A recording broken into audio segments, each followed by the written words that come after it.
राजधानी दिल्ली च इस वार 72वें गणतंत्र दिवस के अंदोलन ते बैठे किसानां ने ट्रैक्टर मार्च कढ़िया, जो हंगामे दा रूप धारण कर गया।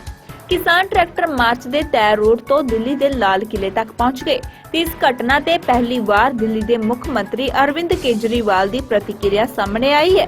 ते आम आदमी पार्टी दी राष्ट्रीय परिषद दी बैठक च दिते अपने संबोधन च केजरीवाल ने कहा कि 26 जनवरी ਨੂੰ जो भी कुछ होया ਉਹ बदकिस्मती सी ਅਤੇ जो हंगामा होया ਉਹ भी बदकिस्मती सी ਤੇ किसान नेतावां विरुद्ध दर्ज मामला ਤੇ ਉਹਨਾਂ ਨੇ ਕਿਹਾ ਕਿ ਕਿਸਾਨਾਂ ਤੇ फर्जी केस लगाए जा रहे ਨੇ ਤੇ जो भी इस दे ਲਈ ਜ਼ਿੰਮੇਦਾਰ ਹਨ, जो भी पार्टी इस दे ਲਈ असल ਜ਼ਿੰਮੇਵਾਰ है उस ਨੂੰ सख्त सजा मिलनी चाहिए है। पिछले 25 साल में बताते हैं 3.5 लाख किसान आत्महत्या कर चुके हैं देश के अंदर। किसी ने किसानों की सुध नहीं ली। और अब ये जो तीनों बिल आए हैं, ये तीनों बिल एक तरह से किसानों से उनकी खेती छीन के इन 2-4 पूंजीपतियों को सौंप देंगे। तो अब किसान के लिए अस्तित्व का सवाल हो गया कि अब अगर सड़क पे नहीं उतरेगा तो किसान ही नहीं बचेगी, और अगर किसान ही नहीं बचेगी तो बेचारा किसान जाएगा कहां?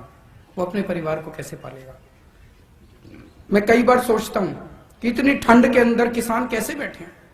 वो इसीलिए बैठे हैं क्योंकि अगर नहीं बैठेंगे तो फिर कुछ बचेगा ही नहीं उनका।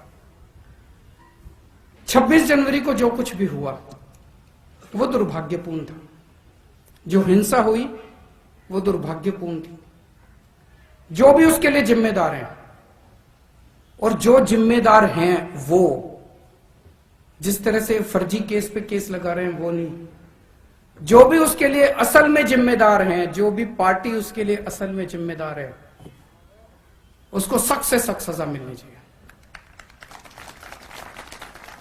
लेकिन उस दिन हिंसा हुई, इस वजह से किसानों के मुद्दे नहीं खत्म हो गए।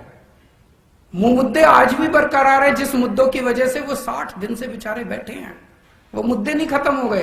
कह रहे हैं अब तो आंदोलन खत्म। आंदोलन कैसे खत्म? वो किसानों की जो दुखती समस्या है वो तो आज भी है।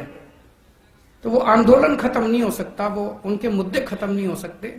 और जिस देश का किसान दुखी है वो देश कभी भी सुखी नहीं हो सकता। हम सब लोगों को मिलके किसानों का साथ देना है।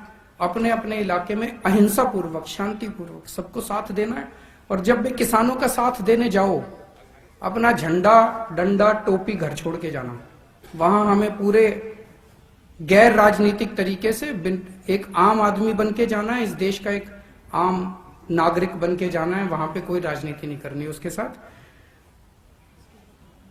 आप सब लोग दूर दूर से आए हैं दिल्ली में, आप सब लोगों का स्वागत है। और मैं उम्मीद करता हूं, मेरे को अभी जाना पड़ेगा।